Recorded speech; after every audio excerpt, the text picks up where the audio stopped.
ஒரு கவிதையை படிக்கின்ற பொழுது ஒரு கவிதை இப்படித்தான் இருக்க வேண்டும். அண்ணா மறைந்த போது காவிய கவிஞர் வாரி எழுதிய கவிதை என்னால் மறக்கவே முடியாது. முத்தமிழறிஞர் கலைஞர் தந்த கவிதை உச்சத்தில் இருக்கிறது. அதுவே உடைவாளை எடுக்கின்ற பெருவீரன் எங்கே. அது சில கவிதைங்க எல்லா காலத்திலும் ஞாபகத்துக்கு வரும். சமீபத்தில் காசியானவர் ஒரு கவிதையை படித்தேன். சூடு சொரணை கொஞ்சமும் இல்லை, சொல்லடா நீயா தமிழனின் பிள்ளை. ஒரு மனிதனுக்கு ரெண்டு பழக்கம் இருக்கக்கூடாது, மது பழக்கமும் மாது பழக்கமும். தான் பெற்ற பிள்ளையை ஏன் பெற்றோம் என்றுதான் தாய் என்று மாண்டு போனார். சுரவி எழுதிய கவிதை நினைத்து பாருங்கள். அதாவது ஒரு கவிதையை படிக்கின்ற பொழுது ஒரு கவிதை இப்படித்தான் இருக்க வேண்டும், இதுதான் கவிதை என்று இப்படிப்பட்டவர்கள் தான் காட்டுகிறார்கள். அதுதான் உண்மை. அண்ணாவை பற்றி எத்தனையோ பேர் எழுதியிருக்கிறார்கள். அண்ணா மறைந்த போது காவிய கவிஞர் வாரி எழுதிய கவிதை என்னால் மறக்கவே முடியாது. முத்தமிழறிஞர் கலைஞர் தந்த கவிதை உச்சத்தில் இருக்கிறது. அதுவே பூவிதழின் நிர்ணயம். அது ஒரு பக்கம். வாரி எழுதிப்பாரு. தொய்ந்து போன தமிழினத்தின் தலை நிமிர்த்தும் கோமான் தோற்காத பணி புரிந்து தலை சாய்த்து போனார். அண்ணாவை பற்றி தொய்ந்து போன தமிழ் இனத்தின் தலை நிமிர்த்தும் கோவான் தோற்காத பணி புரிந்து தலை சாய்த்து போனான். பூமுகத்து புன்னகையை யார் முகத்தில் பார்ப்போம், புது நடையில் சொற்பொழிவை யாரிடத்தில் கேட்போம். பூமுகத்து புன்னகையை யார் முகத்தில் பார்ப்போம், புது நடையில் சொற்பொழிவை யாரிடத்தில் கேட்போம். நேர்வழியை காண்பதற்கு யார் வழியில் செல்வோம், நேர்ந்து விட்ட பெருந்துயரை யாரிடத்தில் சொல்வோம். நேர்ந்து விட்ட பெருந்துயரை யாரிடத்தில் சொல்வோம். நடைதுள்ளும் தமிழுக்கு பகை வந்தான் அங்கே, உடைவாளை எடுக்கின்ற பெருவீரன் எங்கே. உடைவாளை எடுக்கின்ற பெருவீரன் எங்கே. இமை மூடி கொண்டான் புதைகுழியில் மெல்ல, இமை மூடி கொண்டான் புதைகுழியில் மெல்ல, தமிழே உன் தலையெழுத்து நான் என்ன சொல்ல என்று இந்த கவிதையை கவிஞர் வாரி முடித்திருப்பார். கவிதை பற்றி சொல்கிற பொழுது கவிதைகள் எல்லாம் எழுந்து செல்கின்றன. அதாவது உண்மையிலேயே அப்படிப்பட்ட கவிதைகளை படிக்கின்ற பொழுது அதுதான் அது சில கவிதைங்க எல்லா காலத்திலும் ஞாபகத்துக்கு வரும். சமீபத்தில் காசியானவர் ஒரு கவிதையை படித்தேன். ஈழத்து போர் நடக்கும் போது அவர் எழுதிய கவிதை. ஆனால் அந்த கவிதையை படிக்கும்போது இன்னைக்கு எனக்கு சில முகம் தமிழ்நாட்டில் ஞாபகத்துக்கு வருது. சூடு சொரணை கொஞ்சமும் இல்லை, சொல்லடா நீயா தமிழனின் பிள்ளை. காசியானவர் கவிதை ஆரம்பிப்பார். சூடு சொரணை கொஞ்சமும் இல்லை, சொல்லடா நீயா தமிழனின் பிள்ளை. தோட்டத்தில் தன்னை அழித்தவன் வீட்டுக்கே தோரணமானது வாழை. என்ன ஓமை பாருங்க. தோட்டத்தில் தன்னை அழித்தவன் வீட்டுக்கே தோரணமானது வாழை. நீயும் நாட்டினில் உன்னை அழித்தவன் காலையே நக்கினாய் நீ ஒரு கோழை. கூப்பிட்டு பதவி கொடுத்த பகைவனை கும்பிட்டு வாய் பொத்தி நின்றாய். கூப்பிட்டு பதவி கொடுத்த பகைவனை கும்பிட்டு வாய் பொத்தி நின்றாய். அவன் சாப்பிட்டு மிஞ்சி எரிந்ததை அன்றோரின் சாக்கடை நாய் போல தின்றாய். தீயவர் தலையை திருக மறந்தாய் உன் தேசத்தை பாரடா நெருப்பு. தீயவர் தலையை திருக மறந்தாய் உன் தேசத்தை பாரடா நெருப்பு. ஆயிரம் பெருமை படைத்த உன் அன்னை மண் அடிய நீ அல்லவா பொறுப்பு. சூடு சொரணை கொஞ்சமும் இல்லை, சொல்லடா நீயா தமிழனின் பிள்ளை. கவிதையை படிக்கின்ற பொழுது இந்த கவிதை எக்காலத்துக்கு இது பொருந்ததாது. அதுதான் கவிதை. ஆக கவிதையினுடைய சிறப்பே அதுதான். அதை மறந்துவிடக்கூடாது. அதுதான் நான் இரட்டை குழல் துப்பாக்கிகளாக வாலியையும் கண்ணதாசனையும் கவிதை உலகத்தில் பார்க்கிறவர். ரெண்டு பேரும் எழுதியிருக்கிற கவிதை நினைத்து பார்க்க, ரெண்டு பேருக்குள்ள ஒற்றுமையை நிறைய முடியும் நினைப்பவர். கண்ணதாசனின் மனைவி பெயர் பொன்னம்மா, வாலியினுடைய அம்மாவின் பெயர் பொன்னம்மா. ஒரு மனிதனுக்கு ரெண்டு பழக்கம் இருக்கக்கூடாது, மது பழக்கமும் மாது பழக்கமும். கண்ணதாசன் பிறந்தது காரைக்குடி, வாலி பிறந்தது திருச்சிராப்பள்ளி. ரெண்டு பேருமே கோட்டைக்கு அருகில் பிறந்தவர்கள். கண்ணதாசன் தேவகோட்டைக்கு அருகில், வாலி மலைக்கோட்டைக்கு அருகில். ரெண்டு பேருடைய தலைப்பாடலுமே ஒரு தன்னம்பிக்கை பாடல். ரெண்டு பேருடைய தலைப்பாடலுமே தன்னம்பிக்கை பாடல். ரெண்டு பேருமே ரெண்டு இதிகாசத்தினுடைய பாத்திரங்கள். வாலி ராமாயணத்தின் பாத்திரம், கண்ணன் மகாபாரதத்தின் பாத்திரம்.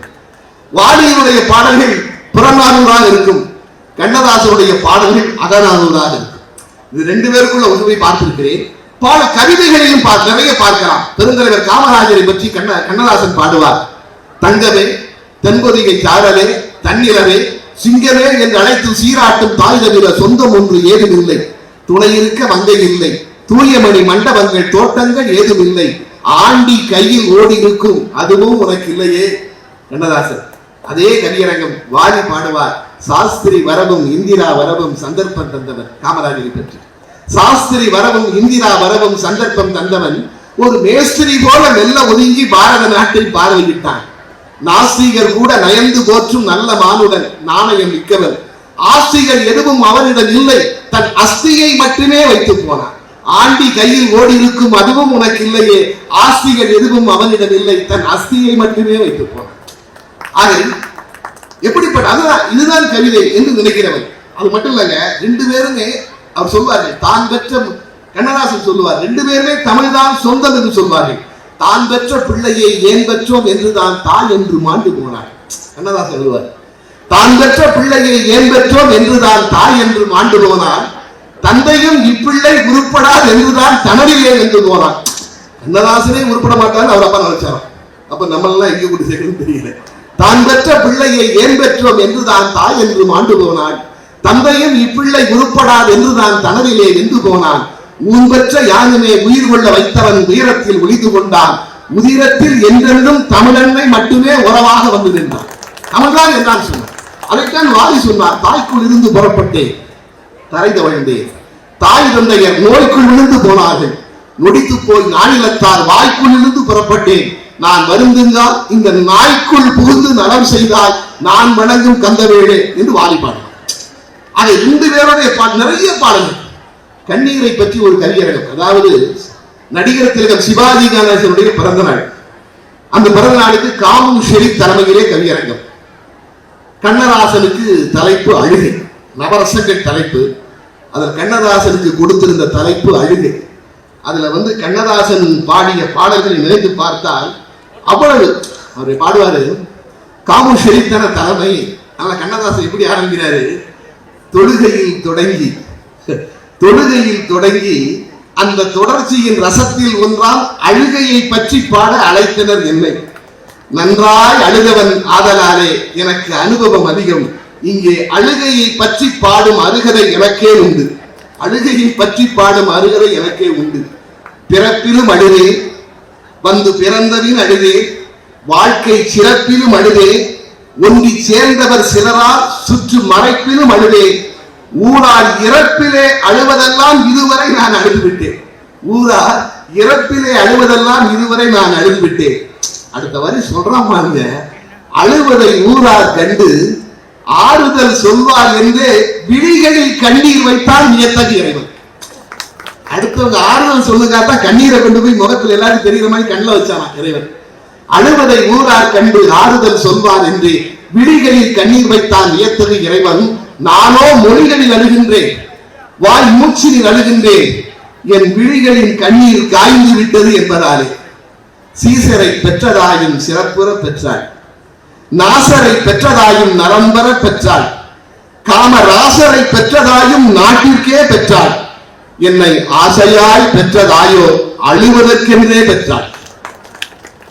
தொட்டதின் பாம்பு என்றும் சுட்டதின் நெருப்பு என்றும் பட்டதின் உணர்வதே என் பழக்கம் என்றான பின்பு கெட்டவன் அழுகைதானே கெடுவதை நிறுத்த வேண்டும். பட்டதின் உணர்தல் தானே பட்டினத்தார்கள் வாழ்வு. பாசத்தின் முடிவு துன்பம்.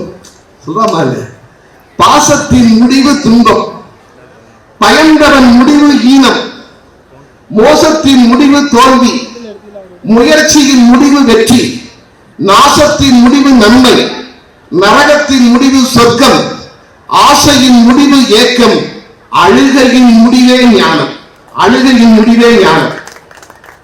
கண்களால் சொரியும் கண்வழி சொரியும் உப்பு கடவுளால் வருவதல்ல. கண்ணீர் யாருக்கெல்லாம் வருது ஒரு பட்டியல் கொடுக்கிறார். கண்வழி சொரியும் உப்பு கடவுளால் வருவதல்ல, மண்வழி வரலாம். பட்டாவே கிடைக்காது, இடம் வாங்கிடுவோம், பட்டாக்கு அலையணும். மண்வழி வரலாம், கண்ணீர் தான் வரும். எழுதாம மண்வழி வரலாம், பெற்ற மகன் வழி வரலாம். அது என்னவோ தெரியல, கண்ணதாசன் எங்கேயுமே மகளை பற்றியே சொல்வதில்லை, எல்லா இடத்துலையும் மகனை தான் சொல்றார். மண்வழி வரலாம், பெற்ற மகன் வழி வரலாம், சேர்ந்த பெண் வழி வரலாம், செய்த பிழை வழி வரலாம். நான் கண்டதெல்லாம் நண்பர்கள் வழியிலேதான் நான் கண்ட கண்ணீர் உப்பு. எனக்கு அழுகைக்கு காரணமே என் ஃப்ரெண்டு தாங்க. நினைத்து பாருங்க. அதாவது இன்று நான் அழுதை அப்படி முடிப்பார். மன்றத்தில் மறுபடியும் சென்று வா தமிழே, திரும்பவும் உன்னை சந்திக்கிறேன் சொல்லி இந்த கவிதை முடிப்பார். ஒரு கவியரங்க கவிதை, அதற்குள் எவ்வளவு செய்திகள், வாழ்க்கையை பற்றி எவ்வளவு செய்திகள். அதனால் தான் கண்ணதாசன் சொன்னார், ஒரு மனிதன் ரணமான பிற்பாடுதான் தன்னை பற்றி சிந்திக்கிறான், அவன் பிணமான பிற்பாடுதான் உலகம் அவனை பற்றி சிந்திக்கிறது என்று சொன்னார்.